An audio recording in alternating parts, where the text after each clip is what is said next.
What's up YouTube, Dale here from Zephyr Wargames, and today I am bringing you a budget version of Ninjas. This deck can compete at the highest level and you can do it all on a tidy budget as well. Before I get started, massive shout out to Ryan, who there is a tech within the deck that I don't own as of yet, so I am proxying, but it's actually really good because it gives you like triple synergy against the Kashtira matchup, but also double synergy against any other deck as well. So with all of that out of the way, please smash that like button, hit that notification bell and subscribe so you don't miss out on any more upcoming content. Getting this video above 50 likes in the first 24 hours will unlock more Ninja content for you. So we start off with triple Ninja Grandmaster Hanzo. I do only own one ulti at the moment. It was an upgrade from YCS. I am looking to pick up my other two, do not worry. But this is the core of the deck. This is the one that triggers everything you need. He gets you to the pieces you need as well. The biggest disappointment is that it does miss timing off of the effect of Maizen, which is a big sad, but that is something that you need to be aware of, and the deck can still function even with that little loophole, I suppose. We've then got triple Mitsu, the Insect Ninja. So this is your negator. So if you control a ninja card or a face down defense position monster, you get to special summon it from the hand. And then when your opponent activates a monster effect, quick effect, you get to target a face down defense position monster you control, change it to face up and put this one face down. So the best combo with Mitsu is when you're using Tabari. And the reason that's so good is because with Tabari being face down, you can then use Mitsu to not only negate and flip Tabari up, but then you have Tabari who is active that can then contact fuse or fuse during your opponent's turn, and that will then give you either a Maizen or a banish in the form of the Yagamari.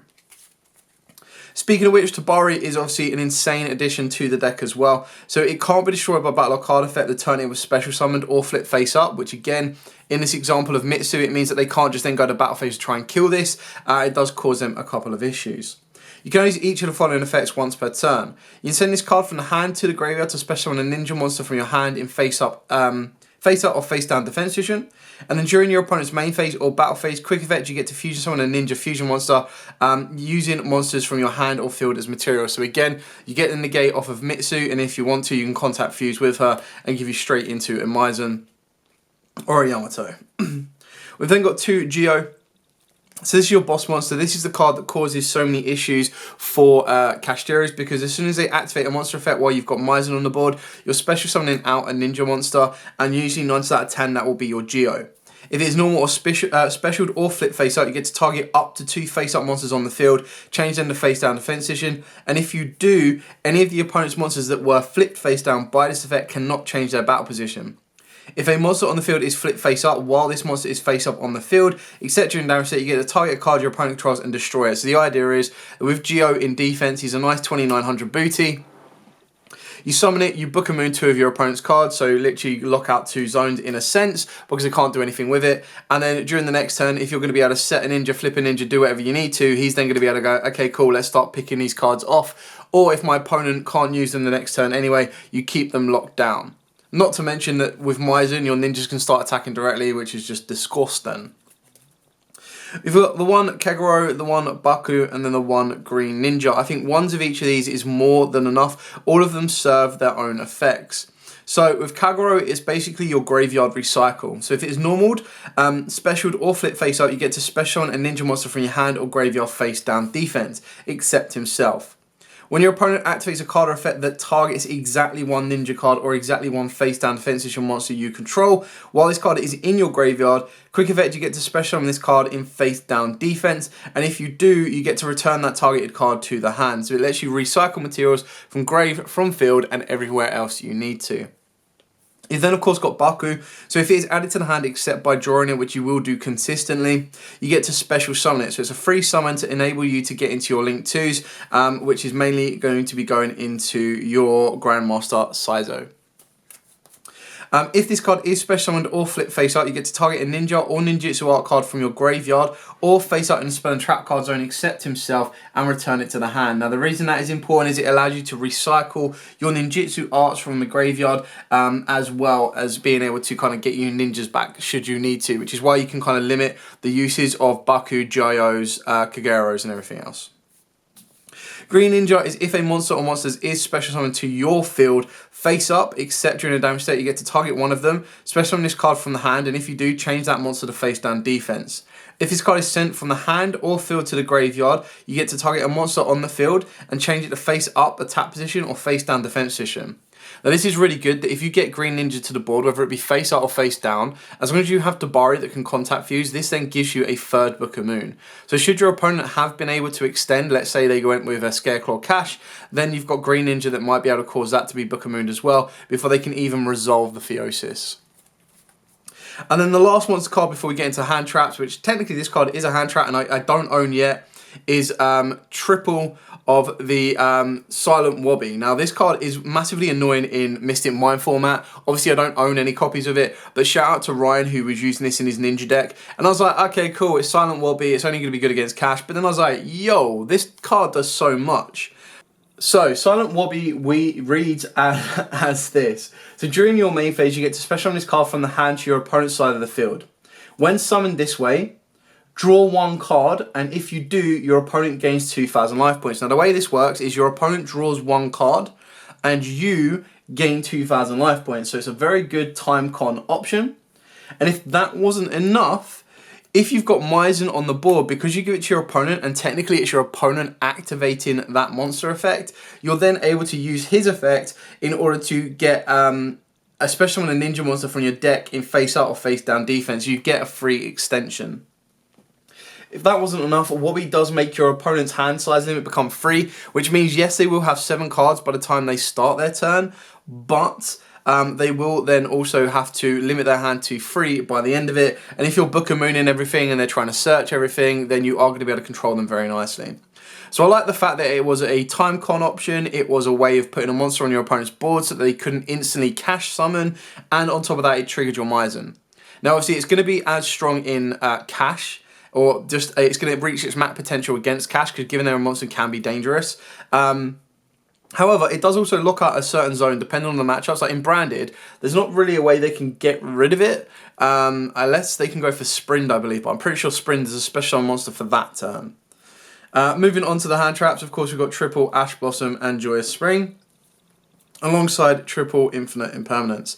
Now, you could go for something like the Nibiru, but I feel that, again, just a lot of players are playing around the Nibiru, and the reason that it could be good in this deck is because Nibiru will only tribute face-up monsters. So when you're Book of Mooning your own ninjas, that's when they can then survive for the turn and come back. But if you're trying to Book of Moon your opponent's monsters, then Nibiru them isn't really the best option.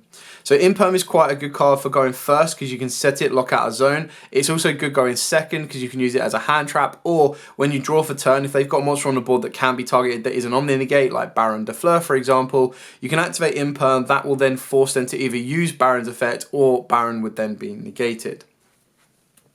Moving on to the spells, we are playing triple Notebook. This card's just insane if your opponent controls a card. Like, I initially thought it was if your opponent controls a monster. Nope. This is if your opponent controls a card.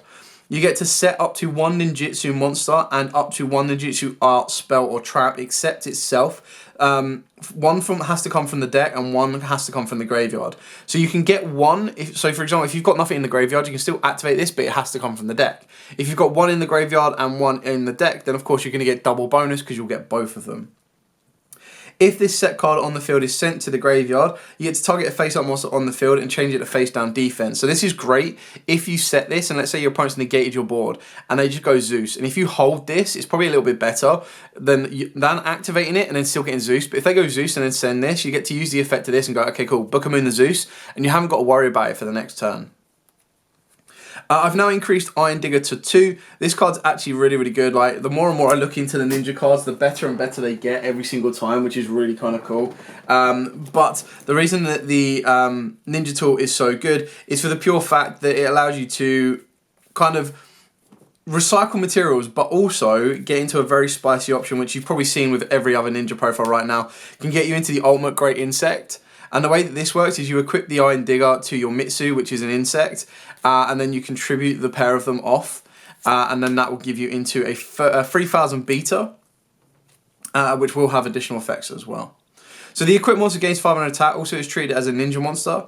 You can only use each of the following effects once per turn. You can banish one ninja monster from your graveyard, then target one card in the field and destroy it. If this card is sent from the field to the graveyard, you get to target one of your banished ninjas and add it to the hand or special summon it in face down defense. Now the reason that's so good is it can be equipped to any monster. So you equipped it to your opponent's monster, they become a ninja. If you then also have Dancing Leaves around, Dancing Leaves allows you to tribute a ninja monster or a face down defense monster on the field. So because your opponent's monster is a ninja, you can tribute it off of Dancing Needles. Iron Digger will then go to the graveyard. And then because it's sent from the field to the graveyard, you get to target one banished ninja, which you would have banished to be able to activate this, or activate its effect to destroy a card. And you're basically just looping your resource. So this becomes a pop. Technically, with this and Dancing Needles, becomes like a pop 2, and then 2 additional effects over the back of it as well, which is really, really kind of cool. Then we've got 2 Book of Moon and 2 Book of Eclipse. Now the reason I've gone with 2 and 2 ratio is the Book of Moon is obviously all well and good because you can target your own stuff to dodge stuff like Veilers and Imperms. You can also target your opponent's stuff. The reason I still play Eclipse over anything else is because, again, a lot of people's arguments is that Eclipse loses to Ash, and it's like, yes, but Dragoon loses to a card that doesn't target. So you've got to have the balance between the two. Obviously, as well, what you've got to remember is with Book of Eclipse, if you've baited everything out, but you still have a way to get into Maizen, you can still activate Book of Eclipse, flip everything face down, and then your opponent's not going to be able to do anything because then you can use your ninjas to attack through it. That's why we also play the field spell as well, because then once you've done that, you can then use the field spell to keep picking off your opponent's monsters every single time you do damage. So it's kind of like Toons, but in ninja format without summoning sickness. We're then of course playing a couple of one-offs, so Instant Fusion, Call By, and Reinforcement of the Army. So obviously Reinforcement of the Army is pretty straightforward, searches you out the majority of your ninjas, or mainly going for your Hanzo, so you've got 4 copies of that. It can also get you into your green ninja should you really, really want it, but you shouldn't need it. And then it can also, I believe, get you into your Kaguro as well. Instant Fusion, pretty straightforward on this one. All of your fusions, your Maizen and your Yagamari, your Yagamaru, not your Maizen, is a level 5, so it's a free summon off the back of that, which turns into a free banish. If you want to, you could put into like Millenniumizer Strict and stuff like that as well. The last spell card that we play is the one Kiyomi. So this is the field spell. It's always treated as a ninjutsu art card, so it's very easily searchable. When a ninja monster you control inflicts battle damage to your opponent, you get to target a card your opponent controls and destroy it. That's not a hard once per turn effect or even a soft once per turn. If this face-up card in its owner's field zone has left the field because of an opponent's card effect and is now in the graveyard or banished, you get to target any number of ninja monsters with different names in your graveyard and special summon them in face-down defense. And the reason this is so good is against Book of Eclipse. Obviously, if you eclipse your opponent's board, you want to make sure you clear it off. You could have gone for something like Regeki, but I quite like going with the Kiyomi for the pure fact that you then get to go that you're going to have multiple ninjas. Now the idea is you're going to want to try and push for an OTK, so that's where your Blade Armor Ninja comes into place, and of course your Maizen. You want to be able to go, okay, cool, attack, attack, attack, done. If you're unable to do that, you still want to weigh within your deck that you don't let your opponent draw mass advantage off of the back of the Book of Eclipse, and you want to make sure that you can pick apart all of the cards that you see fit. It can also deal with field spells as well, so that's how you can kind of get rid of the fountain, and it kind of gives you a way of just picking a board apart as you see fit when you need to. And then the last cards we're playing is triple Ninjutsu Art, Dancing Leaves, and of course the one duplication. So Dancing Leaves, you activate it by tributing one ninja monster or a face down defense monster on the field, and that's where you can start tributing off your opponent's stuff. And if you do, you get to special summon a ninja from your deck. When this card leaves the field, send that monster to the graveyard.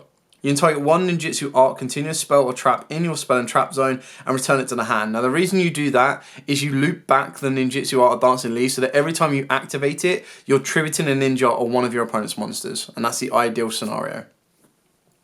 The Ninjutsu Art of Duplication, again, activate this card by tributing a ninja monster, special summon any number of ninja monsters from your deck in face-up attack position and or face-down defense, with the combined levels less than or equal to the level of the tributed monster.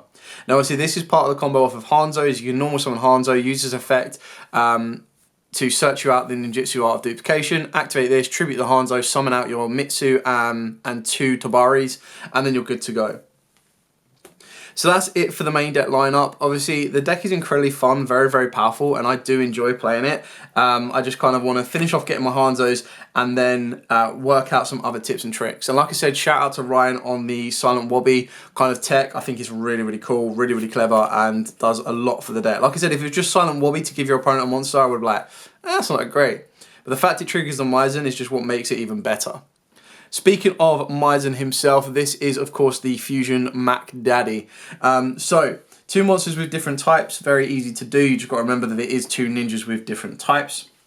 Must first be either fusion summoned or special summoned from the extra deck by tributing the above cards you control. So 2 ninjas with different names, different types, sorry. And keep in mind as well that fusion summoning mechanic allows you to use face down monsters unless specified otherwise. Your ninja monsters can attack directly.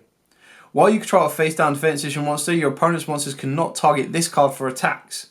When your opponent activates a card or effect, quick effect, you can special summon a ninja monster from your deck in face-up or face-down defense position. So that's how you can get very easy access to Mitsu and provide yourself with a negate. Obviously, the one you don't want to be summoning out of through this effect is the Hanzo, and the reason for that is that this will always be chain link 2, which means the summon of Hanzo would happen, and then you would resolve the effect of your opponent's effects. It doesn't negate it, which means the last thing to happen isn't Hanzo's summon, it's actually the resolution of your opponent's effect.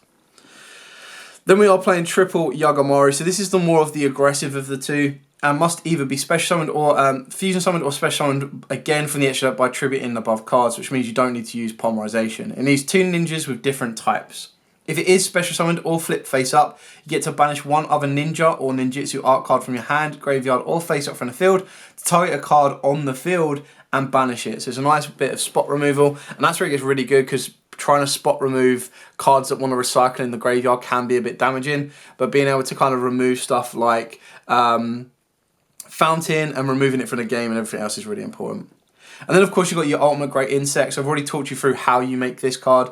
You can only special summon Ultimate Great Moth once per turn, and it must first be either fusion summoned, which requires a level 8 insect and a level 7 insect, or special summon from the extra deck by tributing one insect monster with 2000 or more defense. Luckily Mitsu is an insect and it has 2100 defense, equipped with an equip spell.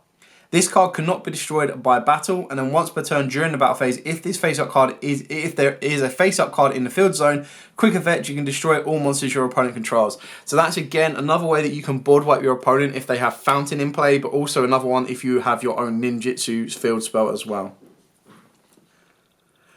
For the XYZs, we've got the one Blade Armor Ninja and the one Exciton. Exciton is just obviously the budget option for Zeus. If you are playing this deck with no budget restrictions whatsoever, then by all means you've got an upgrade of Zeus. You've also got upgrade options of stuff like Access Code, Pot Prosperity, everything else.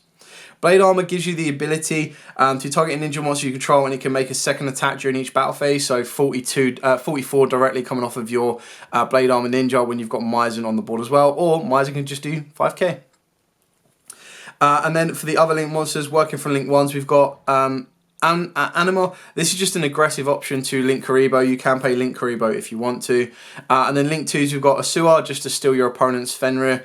Cross Sheep, because you fuse to it, it can then bring back one of your level 4 monsters, which is really cool. And then of course you've got your Saizo, which can be doubled up. This is why people play Prosperity, is you have quite a few flex spots. We're also got with a Unicorn and an Appaloosa. So we went down the defensive route, purely because the aggressive route is all going to be done with your ninjas and Maizen being able to attack directly. So you kind of wanted the defensive route of making an Appaloosa to kind of slow your opponent down, negate them, bring out your Tabari with your Mitsu and everything else like that. So that's it for the profile, guys. I hope you've got a couple of ideas on your own build now. If you do have any questions, by all means, please put them in the comments down below. I will be more than happy to answer them for you. I am not the Jesse Cotton Ninja Master with this. It's just a really fun deck that I enjoy playing, and I thought I would bring you guys a budget option for it as well, just so you can kind of see where it can go, what you can do, and how you can compete on a budget. Like, Trap Tricks is one option, but then if you're like, nah, I don't want to be playing Trap Tricks, I want to play something a bit more, you know, ninja-esque, then you do have this as a very, very cool option. Anyway, like I said, if you have any questions, put them in the comments down below, and if you want to see more ninja content, make sure you get this video above 50 likes in the first 24 hours, and I will happily bring that for you. But for now, as absolutely always, guys, stay safe, and of course, happy dueling.